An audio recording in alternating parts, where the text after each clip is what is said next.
Reading from the Holy Gospel according to John.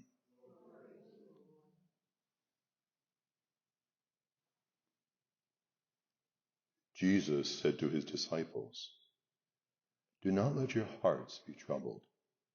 You have faith in God, have faith also in me. In my Father's house there are many dwelling places.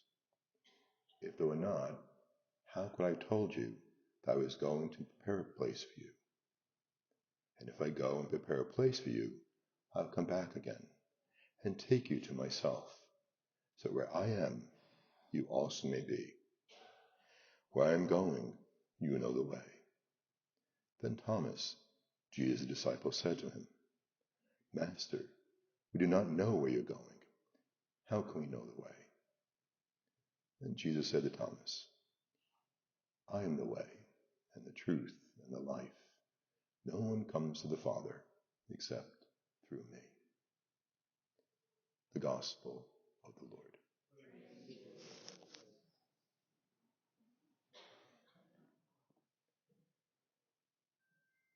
Well, you know Anne better than I, but I'm sure she wouldn't be shy about taking credit for today's beautiful weather.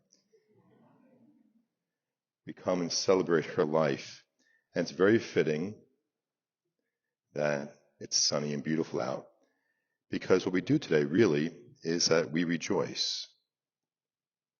We rejoice because God has given us a wonderful gift, a gift that was here in our lives, and most of us, all of our lives. Think about it. For Anne's children and grandchildren, many of their neighbors and friends, some of their relatives, Anne was always in the world. She was always part of the world. And now we reflect on that moment, that reality, that mystery, that she's no longer here. She's no longer with us in the physical sense. And we all know, if you knew Anne, you knew that when she was present, you knew she was there. She had a way about her. She had that voice. She had that loud presence that you just knew she was here. And that's very comforting for children and grandchildren and friends to have that sense of presence. And today we celebrate, or we kind of grapple with the reality of her, not her presence, but her absence. Yes, her remains are still present with us for a little while longer. But today the church asks us to step out in faith, as Anne so often did. And try to imagine this. And it's very personal because it's about you and Anne. And imagine a beautiful prayer as I'm about to pray in a few moments at the preface of the Eucharistic prayer. And it makes a statement of faith and hope, mostly a statement of fact. And I pray, I say, "Lord, for your faithful people, life is changed, not ended." We've already experienced that change in a certain sense when you realize that, yes, her physical presence in the world has changed dramatically. In a few weeks, some of those people who are my age and older remember on Ash Wednesday, we used to always say, it was always kind of one of those statements that kind of made the hair on the back of your head stand up when we hear the priest say to you as they impose ashes on your forehead, and take that thumb and press those ashes on your forehead. Like, "Remember, man, you are dust, and unto dust you shall return." How many times did Anne experience that ritual throughout her life? Probably close to nearly 90 times. "Remember, you are dust, and unto dust you shall return." And Anne was like, "Yeah, right, they're not going to get me, I'll beat the odds. If anybody can beat the odds, it'll be me." She was not a shrinking violet. And yet, here we are. But it makes us stop and realize. And you may have come to realizing this in the past few days, the time since Anne has left us, physically. Because yes, as we know, the grief began way before that. And she was forgetting and not remembering and not recognizing all those things that come with dementia, Alzheimer's, and all those things that take away our loved one My mom, Fran, is experiencing the same thing as we speak. And to realize, yes, all along this way, this long and winding journey, this road, she's been less present to this world. And I bet there are times when we were sitting there holding her hand, giving her a kiss, rubbing her shoulders, just touching her. And maybe there was a response, maybe there wasn't. And probably you wondered, what's going on inside there? What's she thinking? What she's experiencing? She was here and not here all at the same time. But now we actually celebrate the fact, yes, that there has been an actual separation. Physically, her remains are left behind. We honor them with Christian burial. We celebrate the Eucharist in their presence. But we also know that Anne's, Lord knows, Anne cannot be contained in that box. Why? Her spirit is so much larger. Who she was as a person, that spirit, that's what's alive. That's how her life has changed. She's not confined to the physical anymore. She's not trapped in this world anymore. Yes, this is a wonderful gift God gave her, the gift of life. Gives every one of us. And as our parents create us out of love, their love, we become their love personified. Along with our brothers and sisters, the family that we become. And at that moment that we can see what happens, we receive this beautiful gift, not just of a body, but of a soul. A soul is not meant to linger in this world forever. A soul that's immortal. A soul that can't be contained to these realities, our physical realities.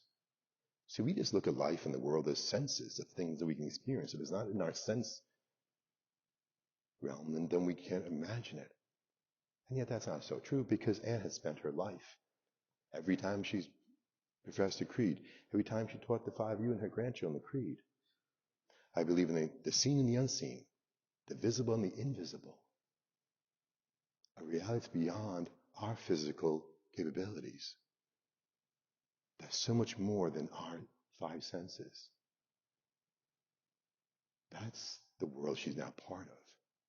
So yes, in the truest sense, in the purest sense, yes, for Anne, life has changed, not ended. What we celebrate is her passing from this life. And what that meant to each of us in our journey of life. For 5, she was the reason you're in this world. She and Dad created you out of love. And then spent their lives trying to figure out how to love you just the way each of you need to be loved. Because each of you are unique and unrepeatable, just like Anne. And so in all those years of raising you, and of course watching grandchildren be born and raised, and to realize, wow, each of these persons I love, I have to uniquely love them. And that was her mission in life, to love her family, to love her life, to enjoy her friends, to enjoy all the opportunities she had. And yes, struggle with the regular things that everyone else has to struggle with. But that's that long and winding road. And what helped her along that road? I believe, her faith. She understood that there was this higher power she called God. She recognized as Jesus that made a difference in her life. It affected the way she loved Dad, each of you, grandchildren, family, friends, how she appreciated life. One of the only things I remember as a little kid of your mom, Anne, is that somehow I always looked at her, of course I looked at her through a kid's eyes. I always thought she was the fun one of the group, the one made everybody laugh. But one thing really stands out with all me and my own siblings, and I don't want to talk ill of the dead, but your mom, Anne, brought this horrific casserole once to our house for dinner, and she had and my mother being my mother, as kind of, prim and proper as she is, we were all making faces like any kid would, choking ourselves. And mother, of course, was like, don't let Aunt see you do that, because she was so proud of the fact that she was feeding this big family of 9. I was like, oh boy. But the idea that just around the table, and you have countless memories. I'm sure for grandchildren, it's even more exciting. The countless memories around tables, whether it be a Christmas table, Easter, Thanksgiving, a graduation, a wedding, even a repast like today, all the different times you got together as on a Sunday, maybe early on as kids, all those times we gather around a table and to realize that when we gather around the table, that's where family just kind of has this wonderful way of becoming. Why? Because we share our experience, we share our stories, we create stories right at that table. We're around each other.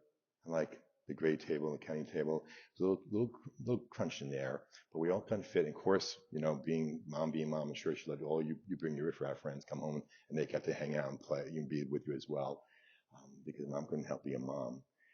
And to realize what a gift you had all these years. That's what life's about. Living and loving.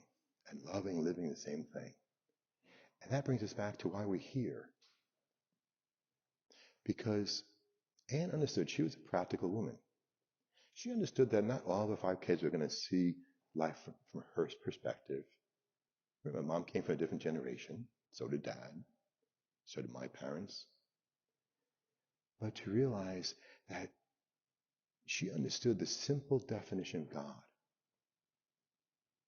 that I think applies even more today. Because no matter what our tradition here, sitting here, some of us might be Catholics, some of us might be former Catholics, some of us might even be run the heck away from Catholic. Some of us might be Christian, some of us might be Muslim, or might be Jewish, maybe we're saying, I don't know what I believe. And that's okay. And it's still thrilled that we're here. Why?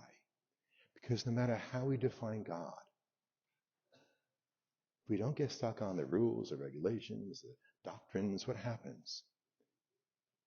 We all come down to a very simple 3-word definition of God. God is love. It's that simple. And as long as we love, then we experience God. And God flows for us as long as we're loving each other. And that's what Anne understood. Just like my mom, lots of kids, lots of different views of life, lots of different paths. Doesn't stop us from loving each other. So today, as we celebrate Anne's life, I'd ask you to take a moment and realize, especially her children and grandchildren, to realize that mom loved you the best way she knew how. And maybe throughout time that changed and evolved. Parents have this wonderful way of kind of relaxing and kind of mellowing out as they age. I'm sure by the time Maggie got to do things, she was doing things at 12 that you guys couldn't do, at 20, right? But that's the kind of how life is. And our parents learn how to love and live with us just as they need to. And Anne did as well. She's talking here. And to realize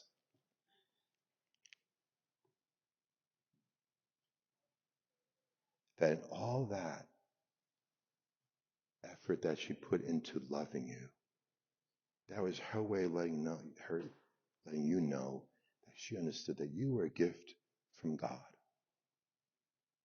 You were brought into being by love and by God's love. So today, as we honor Anne, we realize that, yes, she had a long, winding road to where she is now.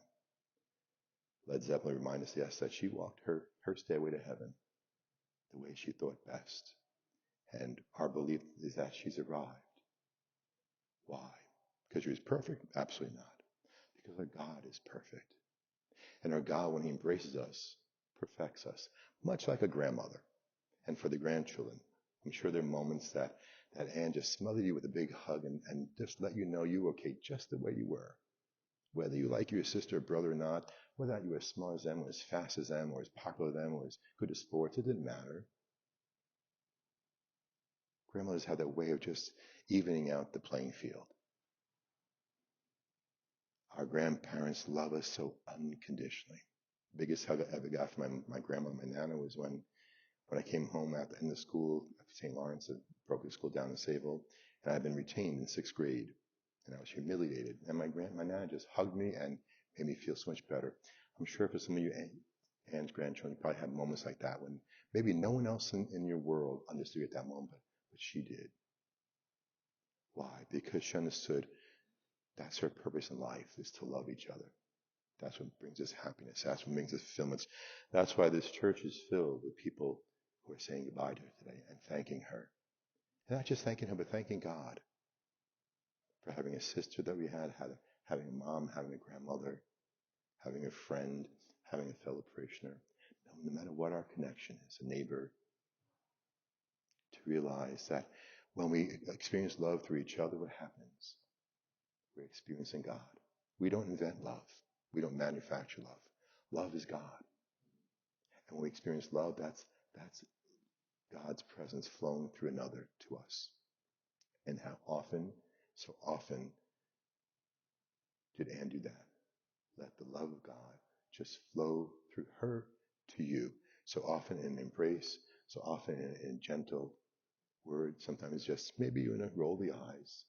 But whatever it was, she let you know that she loved you for who you were, right here, right now.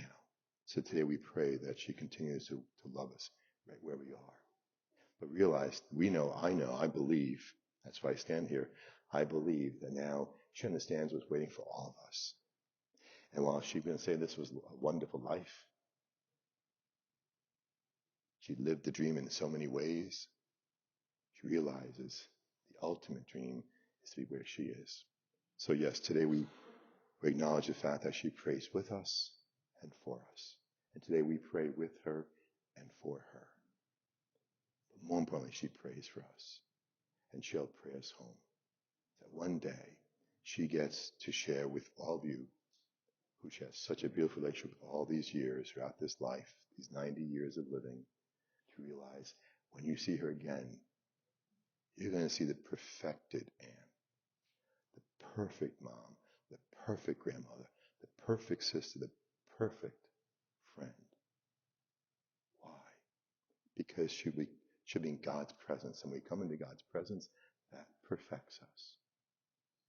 We become everything that we strive to be in this world, but can't attain, but do attain when we're in His presence, as Anne is, forever and ever.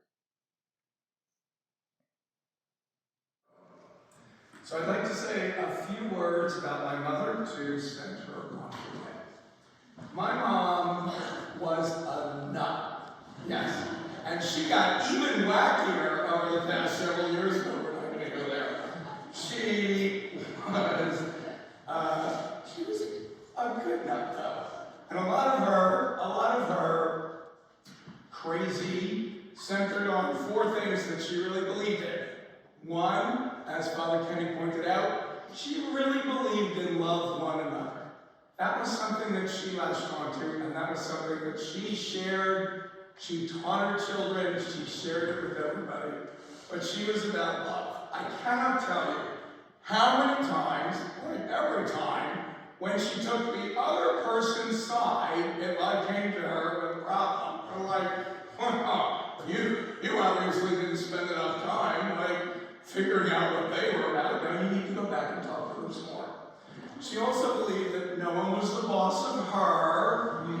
Yeah, that was Granny Gray, right? That she could do anything. Mom, why are you up on the roof? I saw something up here that I didn't like, and I wanted to get it off. And the last thing that she believed in was that you should talk to everybody. And this one, she really believed it. Like, talk to everybody all the time and don't stop. She was a champion talker. If I wanted to stun somebody, and I was at an event with my mother, I would just be like, have you met my mother, Anne? But, she would tell us some childhood stories. Her father was a nightclub impresario, and through him, she was able to meet Chef Boyardee, and I forget, rode a pony at his house or something like that. Her father also, being a nightclub impresario in the 40s, brought the whole orchestra home with him one birthday morning to play Happy Birthday for her. She said my grandmother was not that happy with that. She also talked about how she played the bass violin in her school orchestra, which is kind of surprising because she was totally tone deaf, but she could do anything, and that was her. And she also got in a lot of trouble with the nuns for being a smart mouth. She moved on. She met my dad at an organization called the Skyscrapers Club for tall people, because my mom was very proud that she was 5'10" and a half. Even up to, 5 years ago, I was at the doctor's, and he measured her and said, well, you're 5'9". She said, no, I'm 5'10" and a half, measure me again. And he did, he said, well, you're 5'9". And she said, nope, 5'10" and a half, do it again. That's when he caught on, oh wait, you're 5'10" and a half. Okay, good. She saw my dad across the room. He was helping out the DJ because he was looking at the records that were about to be played, and the ones that he didn't like, he was frisbeeing across the room. So my mom took one look and said, that's a guy I can go along with. They got married when my mom was 19, moved to America the next year, and for the next couple of years before they started a family, they both worked in New York City. They had no cars, so they had to walk back and forth to the train station. She was a legal secretary. Her big thing that she told me about that particular era was she once rode the elevator with Nat King Cole. She had other brushes with celebrities in her life. She, after a while, later on in life, she worked with Frances Sternhagen, who was Clifford's mom in Cheers. They got a good relationship going. She handled all her legal affairs, and once upon a time, she either stepped on Jackie Kennedy Onassis' foot or shoved her or something like that. After she became a full-time mom, she stopped work because the kids just kept on coming, one right after the other. And while she was in that stage, my mom was in charge of, the house and the shopping and everything. One of the things she was in charge of was getting my dad up for work. One morning, my mom overslept. My mom overslept by 30 minutes. What was she going to do? How was she going to tell my father? She decided she wasn't. She ran around the house, she set all the clocks back a half an hour, and woke up my father. Time to get up. And when he was in the shower, she ran all around the house, something over 15 minutes, and was like, you're running late. It's 15 minutes after, you're going to miss the train, you're going to get down here. Why? While my father was dressing upstairs, she'd move the needle downstairs again, 20 minutes, and kept this up until my father ran out the door, soaking wet, running for that train, because I'm not sure if we even had a car by then. Later on, this is an old family chestnut. The washing machine was in the kitchen. And my mother fed her children oatmeal every single day of our lives until we went off to college. And of course, we didn't like the oatmeal. When I was younger, she had 4 little boys every single morning saying, Mom, we can't eat the oatmeal. Oatmeal's terrible. I'm going to die. I like no more oatmeal.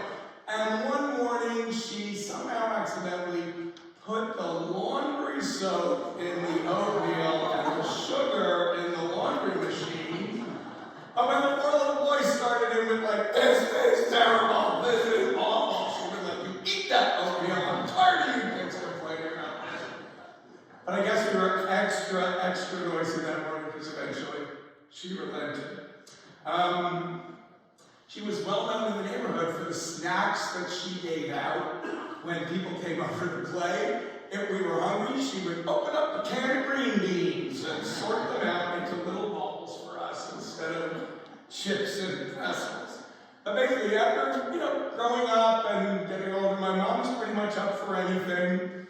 anything that you wanted her to do, any place that you wanted to go.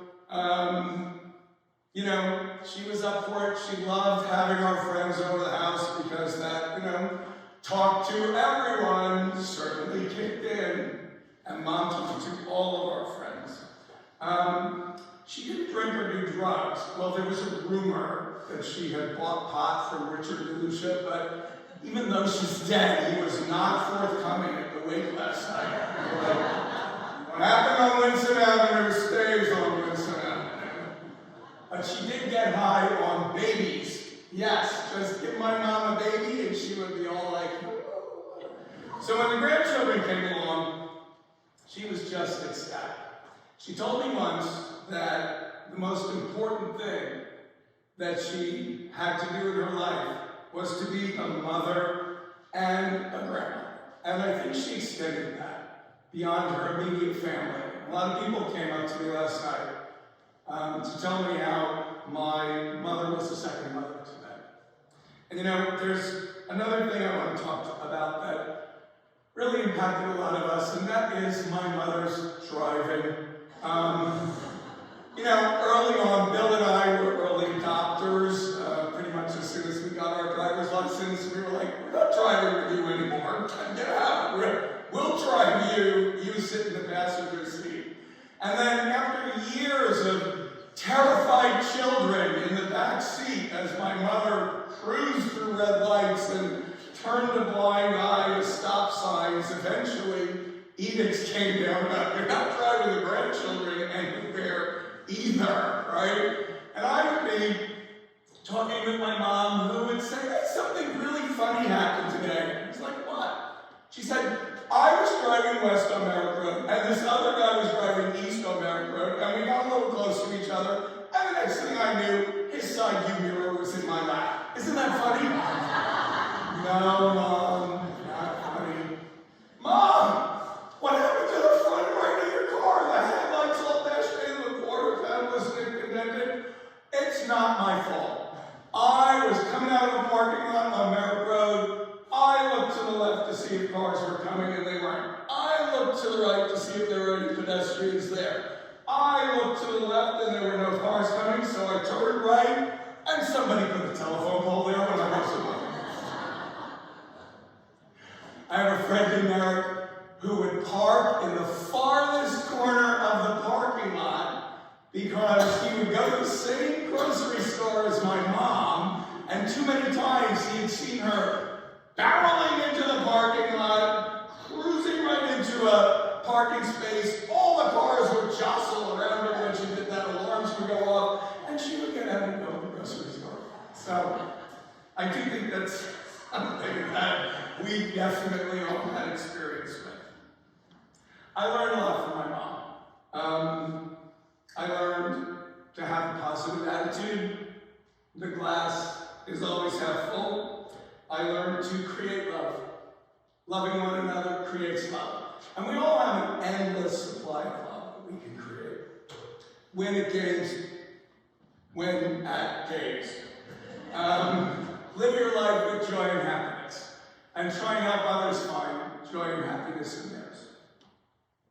And talk to everybody, because you never know. I think most children learn that one really well. I know I enjoy it. There was a song, I forget who sang it, but at the end of the song, the last refrain was that the only measure of your words and your deeds is the love you leave behind when you're gone. I think my mom measures